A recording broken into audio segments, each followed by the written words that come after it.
2 Coríntios, capítulo 10. Porque não é aprovado quem a si mesmo se louva, e sim aquele a quem o Senhor louva. Versículo 18.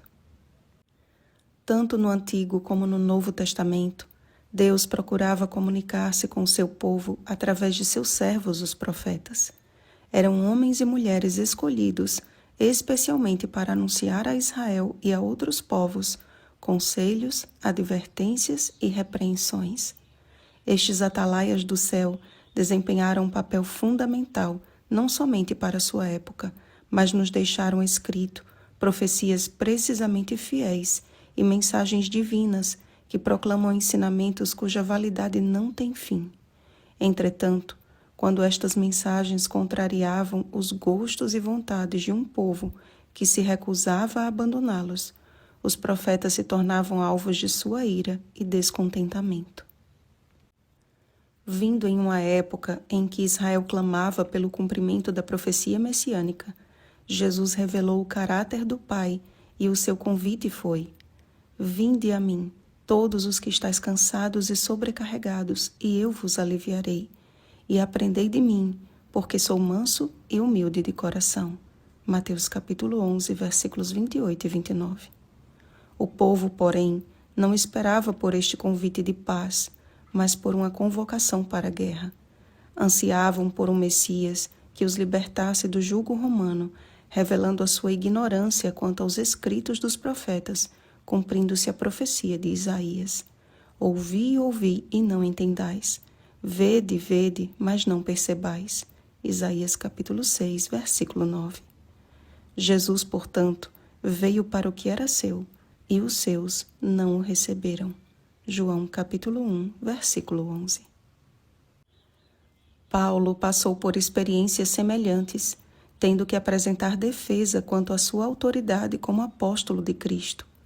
Tanto ele quanto seus companheiros de ministério estavam sendo confundidos com falsos apóstolos que possuíam eloquência e credenciais convincentes, mas cujas atitudes demonstravam total incoerência com o verdadeiro testemunho de Jesus. O recado de Paulo foi muito claro. Observai o que está evidente. O seu apostolado não podia ser confundido porque com mansidão e humildade ele revelava o caráter do Mestre, e não disposições de mundano proceder, militando segundo a carne. Revestido de toda a armadura de Deus, Efésios capítulo 6, versículo 11, o apóstolo mostrou que as armas que utilizava não eram carnais, e sim poderosas em Deus. Acusado de escrever palavras graves e fortes, enquanto sua presença pessoal era fraca e sua pregação desprezível, o que estava em jogo não era simplesmente a sua reputação, mas o princípio bíblico que buscava viver piedosamente. Que o que somos na palavra por cartas, estando ausentes, tal seremos em atos, quando presentes. Ele não admitiu ser comparado ou classificado com alguns que se louvam a si mesmos, que medindo-se consigo mesmos e comparando-se consigo mesmos, revelam insensatez. A vida do apóstolo dos gentios, em momento algum, revelou alguma ambição por exaltação própria, mas a sua glória estava em respeitar o limite da esfera de ação que Deus demarcou. Desde o princípio, o Senhor tem usado seus instrumentos escolhidos a fim de comunicar à humanidade o seu amor em forma de palavras. E desde então, muitos também têm se levantado anunciando um falso chamado. Cristo mesmo nos advertiu que, especialmente em nossos dias, surgiriam falsos cristos e falsos profetas, operando grandes sinais e prodígios para enganar, se possível, os próprios eleitos. E ainda acrescentou: Vede que vos tenho predito. Mateus capítulo 24, versículos 24 e 25. O objetivo dos profetas, de Paulo e do próprio Jesus era o de cumprir a vontade de Deus sem ultrapassar os limites que ele estabeleceu. Cristo mesmo declarou: As palavras que eu vos digo não as digo por mim mesmo, mas o Pai que permanece em mim faz as suas obras.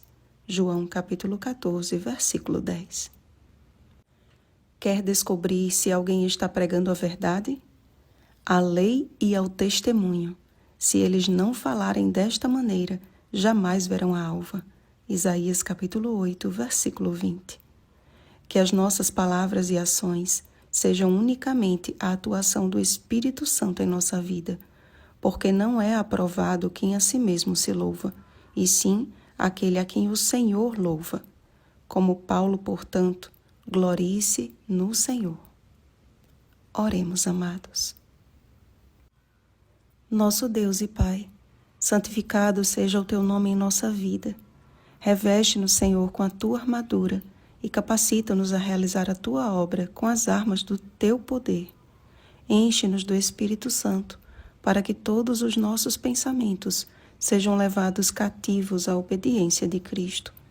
Livra-nos da exaltação própria e cria em nós um coração puro, manso e humilde, à semelhança do caráter do nosso amado Salvador. Em nome de Jesus. Amém. Vigiemos e oremos. Uma feliz semana, mansos e humildes de coração. Oremos pelo batismo do Espírito Santo. Oremos uns pelos outros. Rosana Garcia Barros.